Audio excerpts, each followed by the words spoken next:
Hello guys and welcome back. Today I'll show you how to fix TextFree could not retrieve price error message. Firstly, update Google Play Store. Just launch it and at the top right, tap the profile icon. Go to Settings, About, then Play Store version.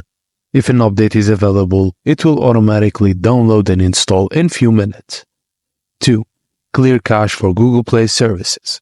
Go to Settings, Apps, then see All Apps.